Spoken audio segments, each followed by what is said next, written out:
Hey, good morning, everyone. We have Major Hurricane Laura getting ready to cause a huge blow to the northwestern Gulf Coast. We're going to tell you more about that and about where it may go after landfall. Please subscribe to our YouTube channel for the latest, including live streams. That way you will not be missing out on anything here. And visit us at carolinawxauthority.com for our latest articles as well. We told you a few weeks ago that the first major hurricane was possible. We told you that on August 10th in 2 weeks. Here it is 2 weeks later. We've got our first major hurricane and also threatening the United States and potential threat. So this is nothing really that's a surprise to us. Of course, the details have changed quite a bit, but the story remains the same. The National Hurricane Center has upgraded Hurricane Laura to a Category 3 storm with 115 miles per hour and warns of potentially catastrophic storm surge, extreme winds, and flash flooding along the northwest Gulf Coast tonight. Steps to protect life and property should be rushed to completion in the next few hours. These are very strong, harsh words from the Hurricane Center. All right, so let's show you where Laura is right now, and this is from tropicaltidbits.com, and it's a little bit slow to load, so I will show you the visible image first while that loads. But here's the center of the storm. This is the Louisiana coastline right now, so it is passing south of Morgan City, Louisiana, New Iberia, and tracking to the northwest. This is one of the first images that we've gotten after sunrise. You can see some very high cloud tops on the eastern side of the storm funneling around, and quite a few high-topped clouds as well, indicating some very intense thunderstorms off to the east and to the southeast of the storm center. All right, we've got this loaded now, and you can see an eye formed last night. The storm has been deepening rapidly, and pressures have fallen steadily through the night, which means as the pressure drops, the winds go up, and certainly a very serious situation for where this ends up making landfall. We will show you the aircraft have been flying through Laura all morning long and have found that the pressure has dropped off significantly. The latest recon fix is down to 960 millibars. The flight began a little bit earlier this morning, and the pressure has dropped 9 millibars here in just a few hours, which is once again something that we very much did not hope would happen but did expect to happen. This is showing that the storm continues to undergo rapid intensification. The lowest pressure around this time yesterday morning was 990 millibars. Now it's 960. So the pressure drops 30 millibars in 24 hours. That classifies as official rapid intensification. The winds rose from about 70 miles per hour at 8 a.m. Eastern Time yesterday morning to 115. They should continue to climb a little bit more as we get through the day today, and then probably will level off tonight right before landfall. Worst case scenario is they're still going up as the storm is making landfall, and that of course is going to make a big difference between destruction and complete and utter devastation. So a very serious situation here. Let's show you where the storm is expected to go, and I will admit to you guys over the last two videos that I produced for you guys that I thought that Houston was very much in danger of this storm based on the westward shift in the models. Well, aircraft have been in and around the storm and have shown that the track has shifted a little bit farther to the east again. So I'm not saying Houston's not going to get anything, but I think we're going to see, thank goodness, Houston will be spared the absolute worst from this storm. Now, unfortunately, that means somebody else is going to get the very worst. And right now, it's looking like it's going to be Sabine Pass and right over through Cameron and Calcasieu parishes in southwest Louisiana. So the city of Lake Charles, which is, I think, Louisiana's 5th or 6th largest city, is likely to get very much destroyed out of this storm the way that it's expected to track. The Golden Triangle of Texas will get a lot of nasty weather as well, perhaps Category 3 type wind in places like Port Arthur, Beaumont, and Orange. We will show you the intensity forecast. All the models are trying to play catch up here and continue to strengthen the storm in the next 12 hours. This is 8 a.m., so 7 a.m. Central, so between now and 8 o'clock this evening, the wind speed's likely to continue to ramp up even more. Category 5 seems unlikely at this point, but Category 4 looks very likely based on the rapid intensification we've seen, and these models are going to continue to play catch-up. And then in the 12 hours between 8 p.m. tonight and 8 a.m. tomorrow, that's Eastern, the winds will drop off significantly, and the reason for that is that it's going to make landfall. So the curve will actually look a little bit maybe more like this, and then a sharp drop within a few hours of landfall. Here's the HWRF model. This is the latest run from 2 a.m. Eastern, and you can see the surface pressure 956 here, so it's actually in pretty good shape. predicting what's going on with the storm. It's actually showing winds ramping up to Category 4 strength here later this morning. 947 millibar pressure later this morning. This is before lunchtime. This is about the highest we've seen of all the models, but it actually is initializing pretty much where we like to see it.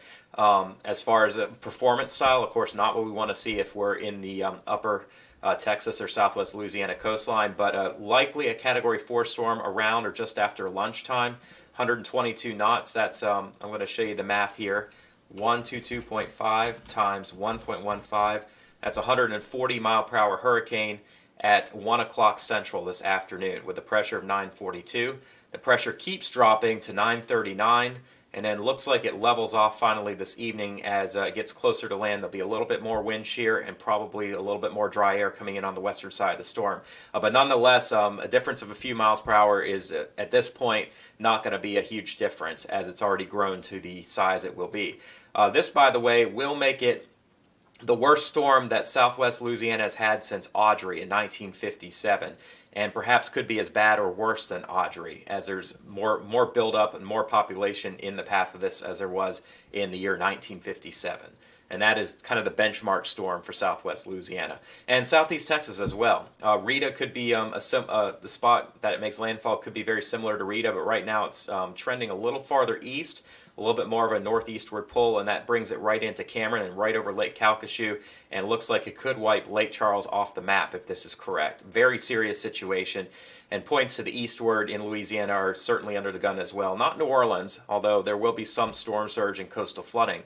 The good news is that the storm is going to weaken pretty quickly after landfall tonight. Looks like landfall now is expected to be around midnight Central Time, maybe even as soon as 11:30 in the evening. It's coming in a little bit farther east, so it'll be faster. But this, of course, spares Houston the absolute worst and just produces tropical storm conditions. So again, what I said over the last two videos has changed, as is common with these kind of storms. Not trying to scare the you-know-whats out of everybody in Houston, but for a time it looked like that could happen. Now I'm going to be giving you guys the death kiss in Lake Charles, unfortunately, with this forecast. Alexandria as well, DeRidder, Leesville, right where Fort Polk is, had 2 tornadoes hit in the last year. Now they're going to get a Category 4 hurricane. I mean, gosh, these people are just getting battered, storm after storm after storm. Weakening around Shreveport into Arkansas, but hurricane conditions could still occur in the strongest of wind. And then the storm track on the H-Wharf goes through the Ohio Valley and into the Mid-Atlantic. The European's farther south. I'll show you that as well. Yeah, that's what the satellite could look like this evening with a massive eye just off the Southwest Louisiana coast. Here's the Hurricane Center track right along or just east of the state line between Louisiana and Texas. 1 a.m. landfall expected, and then weakening during the morning tomorrow back to a storm in the afternoon, then a depression by tomorrow night. Notice it does have that track getting close to North Carolina or going over Virginia, and then some extratropical transition which will allow the winds to strengthen some as they move off the coast. And we could have an extratropical storm, a powerful one, over the North Atlantic by the end of the weekend. Here's the wind swath showing that most of the strong winds are along to the east of the center, so that will bring them right into Southwest Louisiana.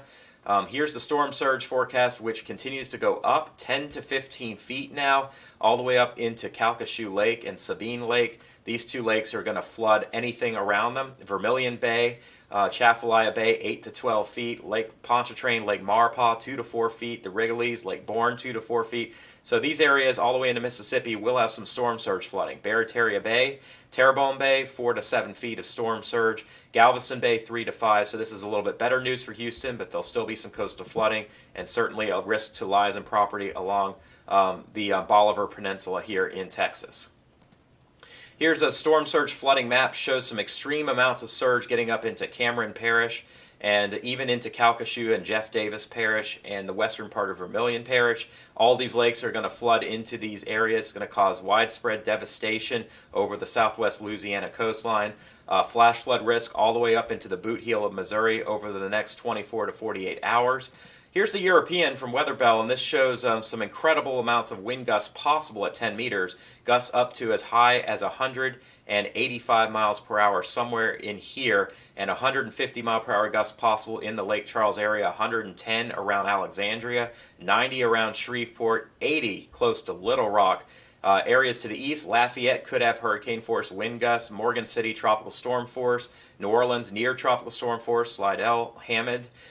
Even Baton Rouge and New Roads could have 40 to 50 mile per hour wind gusts. Natchez, maybe all the way up to Monroe, we're looking at 50 to 60 mile per hour wind gusts. So very dangerous kind of wind. In Texas, it looks like right around the Golden Triangle, anywhere from 70 mile an hour to 110 from west to east. But Houston, notice how these winds are now expected to be lower. So that is definitely some news we like to hear.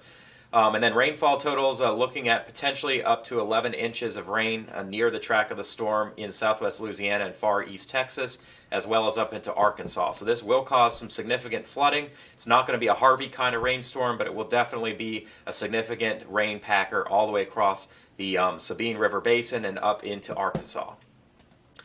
Show you the HWRF shows quite a bit here with the potential for a ton of moisture coming out of this storm and incredible amounts of wind wrapping into it. And we do see sea surface temperatures here are up to 31 Celsius to 88 Fahrenheit, so there's nothing that will weaken this storm.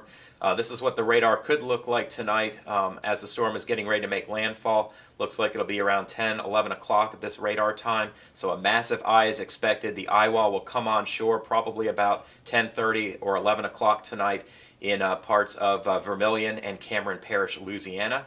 Here's a look at the significant tornado potential, and this expands quite a bit eastward from the storm center. We could see a risk of several tornadoes to spin up over the Atchafalaya Bay and move inland into Acadiana, into the Atchafalaya Basin, into Cajun country over here, and potentially as well into the Baton Rouge area and around Napoleonville, Donaldsonville, even all the way over to Houma and Laplace, Louisiana. And this threat's going to shift northward and impact inland areas overnight into tomorrow morning. There is a risk for tornadoes in Arkansas. I think we'll see tornado watches in effect. Finally, we want to see what's going to happen with the European as it comes across. There's a lot of jet stream energy, a strong front approaching. We're going to have some very high heat on Friday out ahead of this storm, maybe some low to mid 90s in places like Charlotte and Raleigh. And then this storm will certainly knock things down quite a bit. We're not looking at a ton of rain, but potentially some strong wind. So if you're in the mountains of North Carolina, in the Tennessee Valley, even Charlotte area, you may want to secure those loose items here before the end of the week. Here's your potential rain, and it doesn't look too heavy for the Carolinas. In fact, not much at all in South Carolina, but north of the storm track across Virginia, there will be the threat for more flooding. And I know that's the last thing you want to hear in the Roanoke area. Places like Bodacourt County up in the West Virginia, there could be some flash flooding in here. Same goes for parts of Kentucky and Tennessee. And also the Virginia Tidewater could see some heavy rain, but it looks like maybe up closer to Richmond and Jamestown could have that heavy rain. That's our latest update for you guys. Please stay safe. Subscribe to our YouTube channel. We'll have some live coverage expected, maybe overnight tonight, but certainly as the storm heads east into the Carolinas. All right, everybody, have a safe day, and God bless.